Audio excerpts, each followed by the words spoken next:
What's going on, people? This is Andrew. Ask me about my podcast. Back with another episode. I got my boy right here. This is Will Schneider. What's going on, everybody?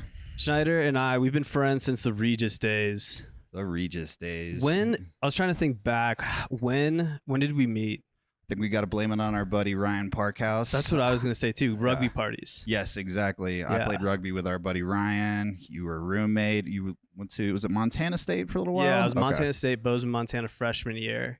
Transferred over to Regis, and then my roommate freshman year was actually Steve. Okay, this makes a whole ton of sense now. I'm just realizing after like 10 plus years of friendship, I guess. Exactly. Yeah. It's crazy the random stuff that comes out of this. I know, right? Yeah, it's kind of funny. We've been in a bunch of weddings together, like all kinds of things. Being your real estate agent. Yep. Like, yeah, we've been quite a journey. Yeah. We were just at Parkhouse's wedding out in Scottsdale. Yeah, it was a good old time. Good old time for sure. That was like mini back to the Regis days. I think 5 days straight of just too much alcohol consumption and just like too much fun at pools and all that kind of stuff. Reminiscing. Yeah. Yeah, exactly. Whatever that means at this point. For sure, man. So the one reason I wanted to bring Will on, like he said, he was my real estate agent here in Denver. Showed me my place in Wash Park, so super stoked about that. We've been kind of like going through a crazy time with the real estate market, especially here in Denver.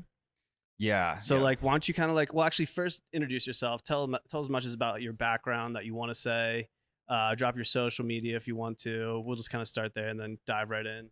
Yeah, absolutely. So my name is Will Schneider. I grew up in Westchester, New York, right above New York City. Came out here kind of on a whim. Just the rugby coach called me a couple times, and I was like, all right, we'll see what Denver's about. Liked it so much that I stayed and worked for Keller Williams.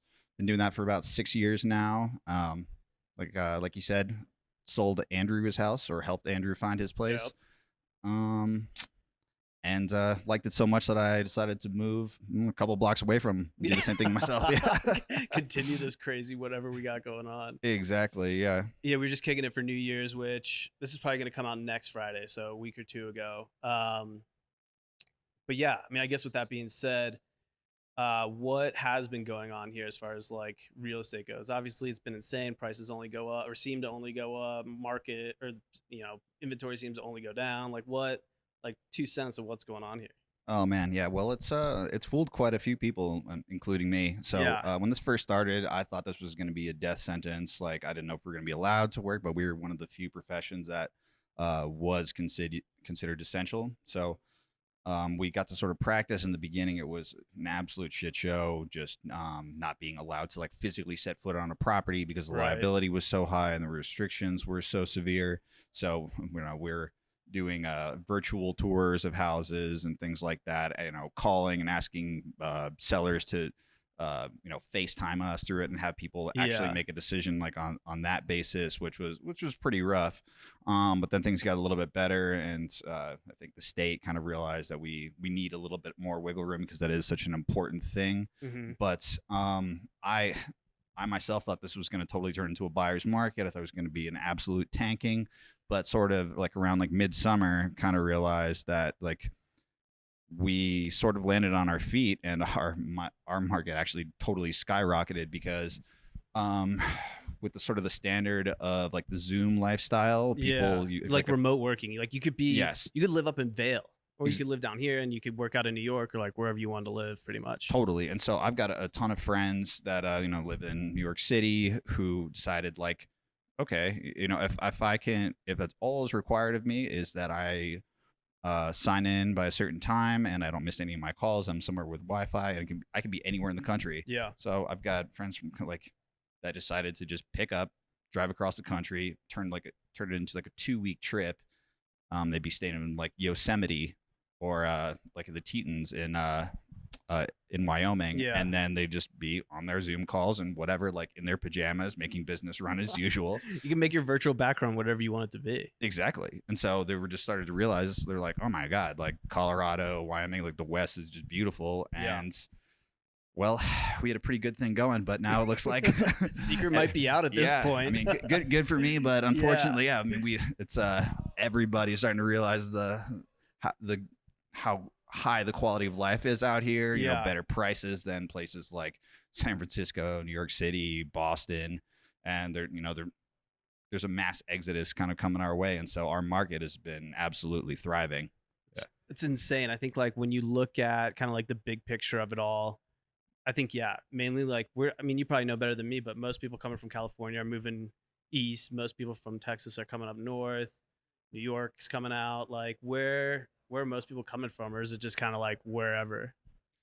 So the whole West Coast, just Yeah, because like their lifestyles have been a bit more, I guess, infringed upon that, sure. as a result, of the pandemic and all of just the fun things 2020's had to offer for us. Yeah, right. So I would say, yeah, California, Washington, Oregon, ton from uh, Texas as far as just because our economy is actually, like people don't really know, but it's very healthcare based, and Yeah. so there's a ton of like nursing schools down in Texas that sort of transferred a bunch of people up here with a bunch of hospitals opening, a Even lot of like tech. yeah, oil and gas too is Only, huge oh too. yeah, Like I feel like that's one thing that not a lot of people think about Colorado is like a mining city. mm-hmm. I mean, I guess we were kind of born on mining originally, but for the past 10 years or whatever, oil, BP just put in a huge office downtown. Like I feel like that's another big thing popping off. Totally, yeah. I mean, we like mining so much, we named a sports team after it, as a Yeah, matter of fact. Yeah. exactly, exactly.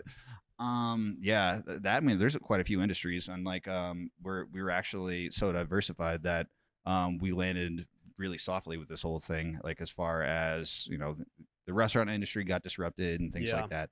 But like we have so much tech here, only 4% of our population had any issues with their mortgages.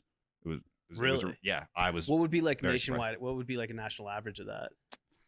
I think I Not think putting you on the spot to sling numbers, but like, I think it was like supposed to be like 13. The real problem was with renters, usually okay, and that's more like an indication just because people who have mortgages are a bit more financially sturdy, sure, just as a generality. yeah, But the renting side, like, oh my god, it's probably like 25% or something. Like it's like that's like a crazy. yeah, like or it's gonna be a problem, unfortunately. Yeah, I mean, so like, what? I guess what's next when that comes? Like here in Colorado, we probably still have a ton of people renting as opposed to buying, or is that not the case? Or are you seeing a flip, or like is it still pretty like demographic oriented, or what's your divide there? I'd say that sort of the divide that I'm noticing right now, I mean, is we have a huge buyer pool just because interest rates got lowered so much as a result of this. Just Yeah, that a ton of people who are just sort of like right on the cusp of being able to afford a house, with interest rates below 3%. It puts a yeah, lot of people in the game, and so they got pretty excited about it. And they're like, if ever there was a time, it's gonna be now. And so it seems like everybody and their mother is at least trying to buy and take advantage of it, but we just don't really have the inventory at the moment. Like so, hmm, like there's sort of like a fine line between people who like would buy if they found the right house, and the people who just like can't afford it because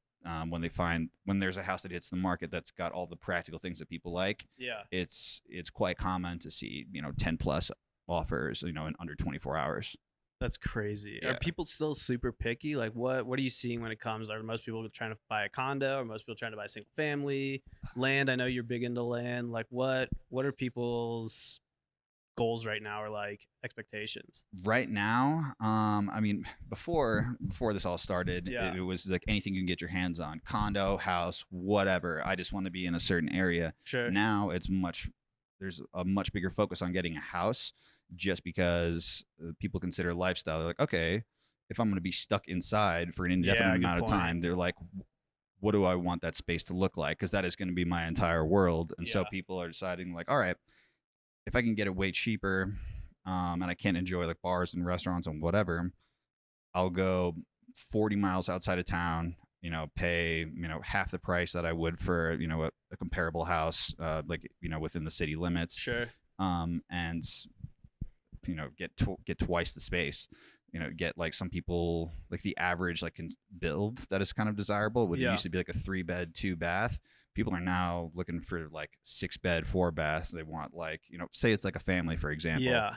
mom and dad got their master and they say they got 2 kids, get one of those kids each room. Then they Mhm. want mom, dad each want an office want Yeah. a separate bathroom, and then they want a learning space for the kids That's because right. Yeah. just You sort of kind of forgot about that. totally, yeah, they've got to move all of life inside, and so like housing becomes way more important, so people take it way more seriously, and so people are a little less attracted to condos right now, Yeah. especially within the downtown market. It's turning into a little bit of a buyer's market temporarily. I mean, Mm-hmm. just because I think that'll go away the moment that the vaccine comes into play, and then Sure. we can sort of get back to, I don't know, whatever we Yeah. Whatever consider normal normal. is that. Yeah. At that Yeah, point. for real. And then people can start to actually like go out and enjoy those things again. Like that'll sort Yeah. of pick up again. But now, like, um, single family homes are I definitely like the most desirable, but it's kind of spread out just because of the sort of the pricing quality. It's kind of like like a little bit of a donut around the city. That's kind of what I'm seeing. That's super interesting, I guess, because feel like before all this kind of started, like downtown was super popping. Like you had the development of like the Rhino district, tons of Oh places yeah, being thrown in there. Even like downtown around the arenas. You have definitely. that new McCormick Square by Coors Field. Is it Yes, McCormick Square? or No, what is it called? I thought that. Well, you sold me, and Just say it confidently yeah. and it works. Yeah, we're gonna go with McCormick Square. I'll trust you. I'll have been there before. I think. Yeah, could be totally wrong. Oh, sorry. Union Station? Like, was that what No, you were shooting remember for? they've just built like all that brand new stuff right next to Coors Field. Seems like that happens in a bunch of different ways. Yeah, I was gonna say. So if you're, I'll put it in Will's terms. You're walking out of the back door of View House. I'm bad with directions as a realtor, so this is helpful. This is good. Yeah. Back door of View House, and you look to the left. Remember the old parking lot of where the St. Patrick's Day parties were? I do. What is that called now? Like where Fido's was? Oh, okay. The Giant Fido's parking lot. Yeah. Alas, I actually don't know the name of that. Ground Zero. Not throwing you under the bus here. Yeah. But yeah, like even like the middle of the developing of all that has been insane. And I think I was looking at places there, and they were like 600 square feet for like $1.2 million or something. Oh my God. Which it's probably not selling right now, obviously, but no, definitely not as much. yeah. I know we've got a couple friends downtown that live in very expensive condos. That are having a difficult time with the transition of selling anonymously, of course. Yeah, no names. Yeah, no names, but some of them who were originally making the absolute right decision because these hypothetical anonymous people had ballin' places. Yeah, real sick in great locations. Yes. Yeah. And now sort of, as we kind of discussed that sort of the COVID model, want a bit more space, want a backyard and whatever. Maybe they got a dog. Maybe they have a kid. Who knows? Yeah. Like they might not know. Yeah, who knows? Yeah. And they're having a real time with the transition, with the sale of it, just because a lot of people don't want to sort of feel confined, and they don't really know, like, especially when it comes to things like HOAs. Not the sexiest topic. Yeah. I know you're super happy with yours, and you really like your HOA. Yeah, they're great. Every time I have an reliable. issue, it gets solved in a 24 to 36 day period. Yeah. They've overcharged me on repairs that they fell short on. And they're super easy to work with. Every time there's an issue, they don't answer their phone. So yeah, it's been great. But I don't think name one person that has said like my HOA is sick. Her name starts with a K. Yeah. Fair enough. Yes. But where were we? Just talking. I guess we were just talking about like moving. You had a huge urbanization move, and now people kind of moving away from that. Yes. Oh yeah. So we're seeing kind of a mass exodus from the coasts. Any place that's really, really expensive. Also Chicago, just like the major cities like that. They're all coming to places like Nashville, Denver in particular, where we've got quite the, it almost seems just, it's like a beautiful like refugee crisis. Like everybody's coming here and they're like, oh my God, houses are cheaper than we ever imagined. Yeah. Oh, mountains and weed's legal. This is wonderful. Yeah, we'll take this place. Yeah. That's what I was actually reading earlier today, is that a lot of people from out of state that were making a lot of money, like you were saying, like New York's, Chicago's, just for cost of living, they had to make more money. Yeah. Are coming here and seeing the prices so low, but still making the same amount of income, and like how that's driving out a lot of what locals, lived here.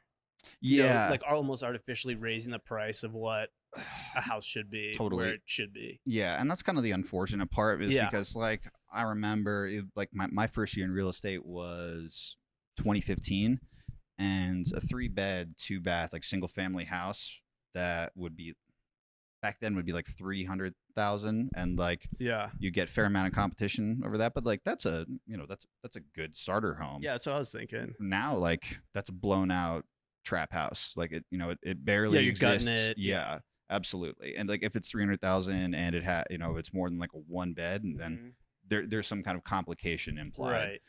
Right. But now like that very same house, 550, but just over the course of those years, just like with appreciation, but also just ruthless competition. Yeah. Like even if the same place was listed at, for example, let's call it a flat 500 to make Sure. it easy.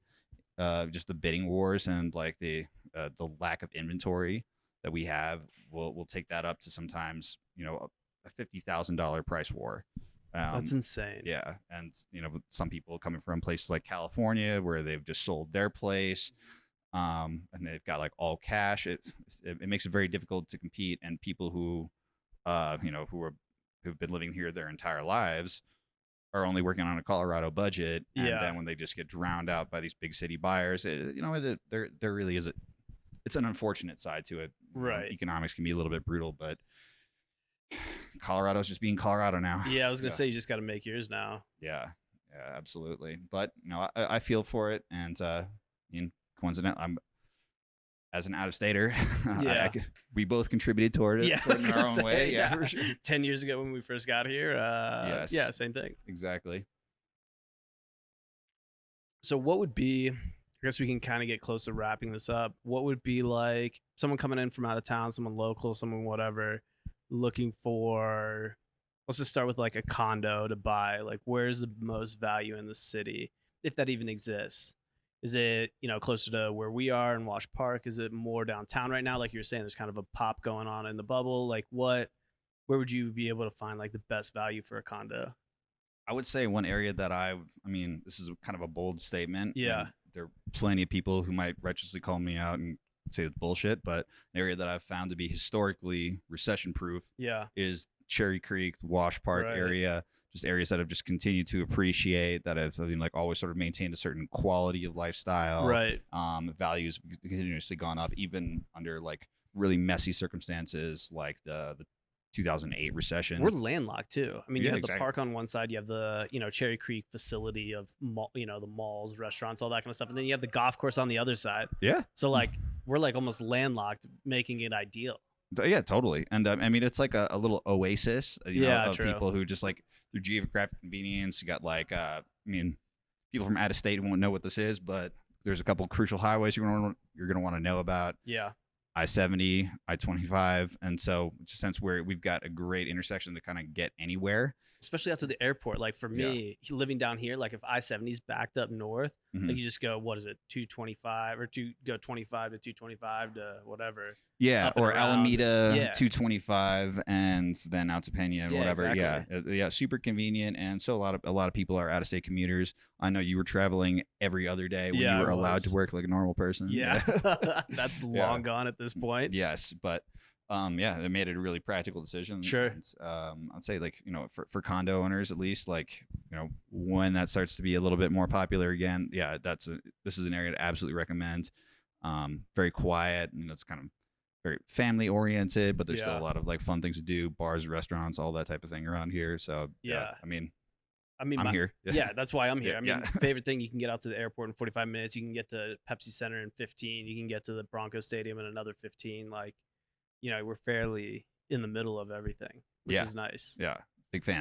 What Big fan. about, so let's just keep going. Single family, what's the best value? Where am I going? Best value? So this is kind of a sort of a two-pronged answer. Mhm. I would say like an area like bottomless budget. Pick whatever, like, let's just say 500. But let's go back to your 500 example. If I had 500K, where am I buying not Colorado, right? Not existing. Well, you're gonna there's gonna be some sweat equity involved for sure. Yeah. I would pick Um, yeah, it's a toss up. I mean, I I would guess like say. under $1 million. If you had under $1 million to spend, Oh, under a million would definitely open it up quite a lot. But I would say yeah, like for 500,000 is a good. That's a good question. That's a good challenge. yeah, I would say, um, my favorite neighborhood would be for a single family home. I would say probably like Rhino or like the Cole neighborhood. Cole. That's what I was thinking. Cole would be a Yes, good spot. yeah, absolutely. I mean, because there's some places in there, it's like you're gonna have to fix a few things. Yeah, It's gonna be like a house from like the 1800s. It's gonna have weird plumbing or some kind of yeah, electric that you're gonna have to deal with. But like, you're gonna be when the market comes back and you're allowed to go out and do all the fun things that you like. yeah. It's it, it's gonna be an absolute win for you. And the other one, I would say, it's kind of quiet, but like University Hills, Virginia Village, like a little Oh, further fair south of enough. here. Yeah, It's a close enough drive to anything, but just like excellent equity to be found there. Like, that's like DU, right? yeah, Fair enough. yeah, just east of it. Okay. And so it's houses are kind of like built in the 50s over there, Mhm. but and like would require like a little bit of work, but you get a ton of space and you'll get a fat backyard. So Right. like if you got like kids or I assume dogs. Yeah. Seems like every millennial has a dog that Yeah. they Everybody that has a dog yeah, out here. yeah.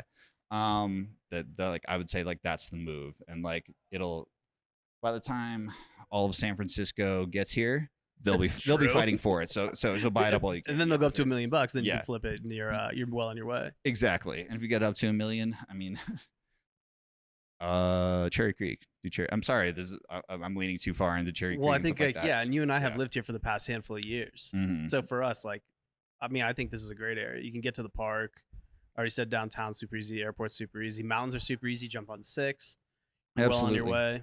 But we are city boys by nature. Yeah, But fair. I'd say like to the listeners who have the luxury of $1 million budget, go to Golden, go to Morrison, get Good an point. absolute palace. If you're a mountain person, $1 million house is still $1 million house, and in Colorado you'd be, well, you'd be amazed with what that gets you. If you're from California, that's not like really an impressive number. Yeah, right. That's kind Yeah. of what I was thinking. Yeah. I have a buddy that lives up in Evergreen, and it's sick. Like walk out of his back patio, and it's just endless views of mountains. Yeah. But still, you can still get downtown if you have a job when it comes back in under 45 minutes. Oh, totally.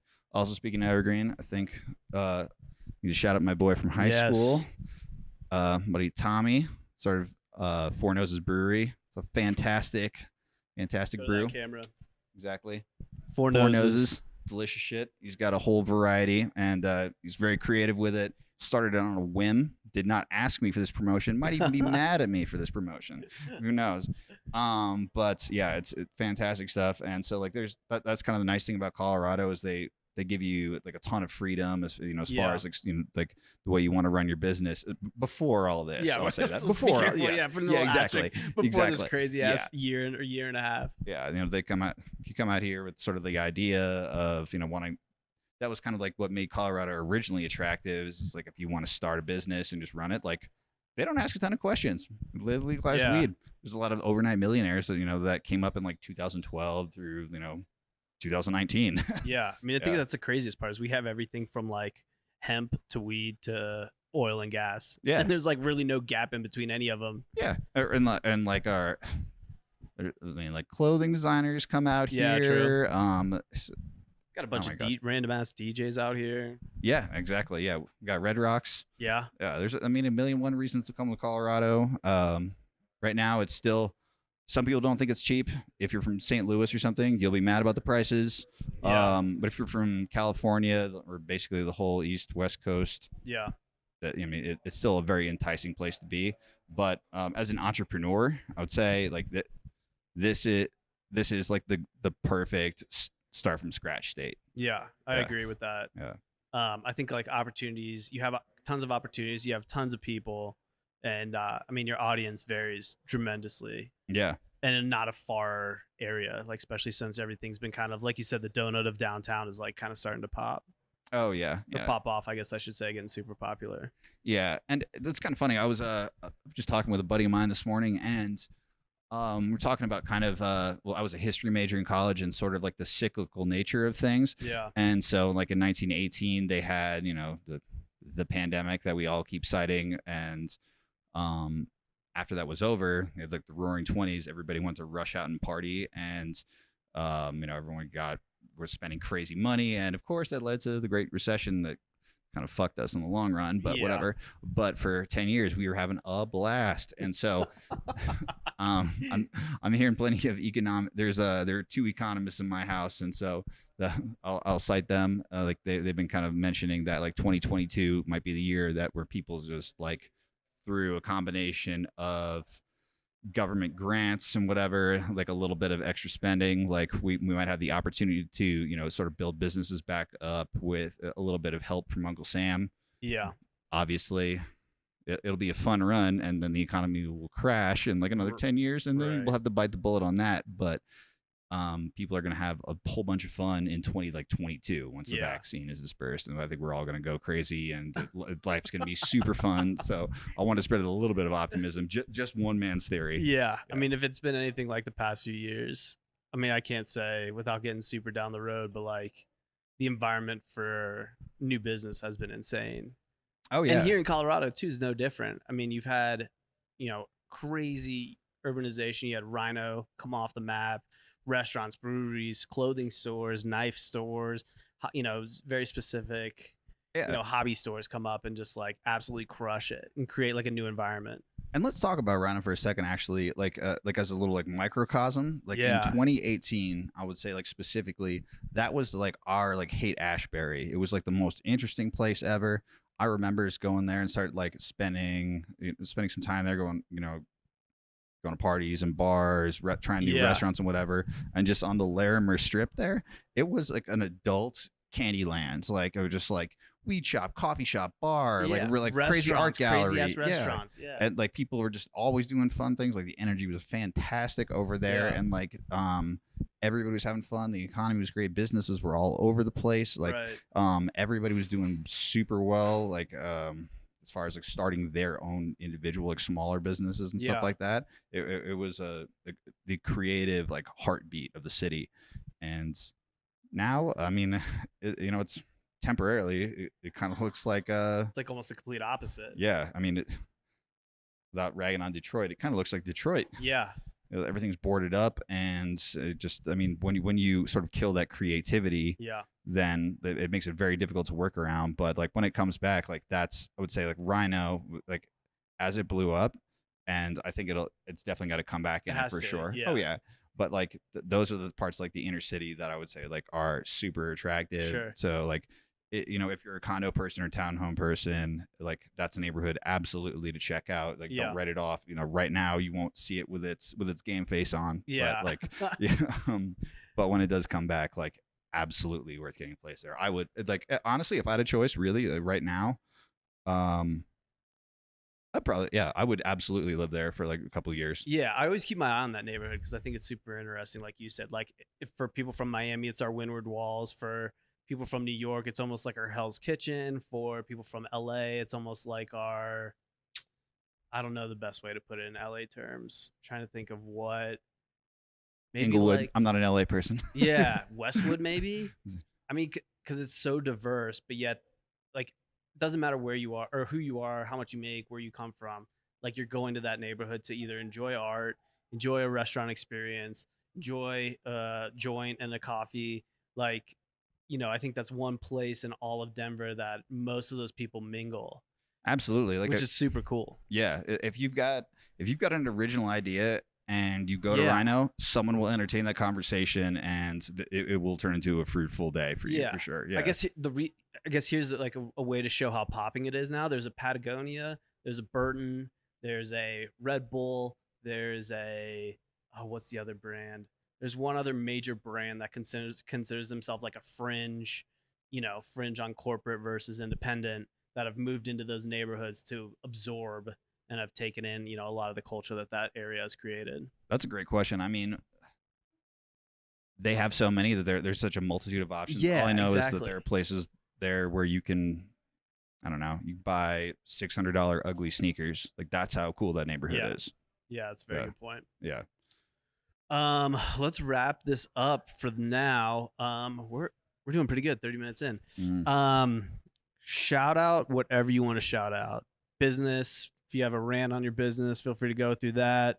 Where people can get a hold of you if you want to. Social media, consulting. What do you do? Maybe just kind of run through some of your, options of what you got going on. Yeah, absolutely. Thank you. I mean, it's pretty simple. I would say for business, go through my Facebook or my Instagram. My handle's just like if you just Will Schneider for Facebook, and also Will Schneider for Instagram. Pretty simple, easy to find. way to keep it simple. Yeah, exactly. Right. I don't have a business page on the Instagram side. So if you just look it up, we'll get there. I'll help you with that. Yeah. Word. Yeah. That's my marketing guy.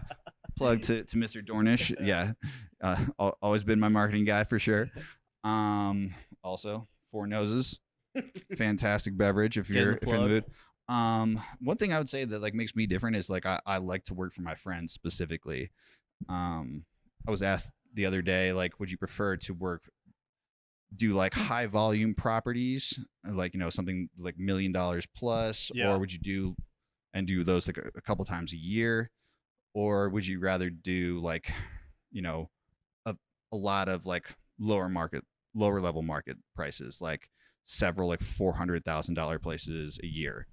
And my answer is actually just like, I don't really care what the price is. I would prefer to work for my friends. I want the transaction to be fun, enjoyable. And the part that like I really like about it, I think makes me a bit different as a realtor, is I like to see my friends succeed. Yeah. I like to put all my friends on, like, any chance that I get to sort of leverage them. Like that's what does it for me. Like the totally. paycheck or whatever is kind of whatever.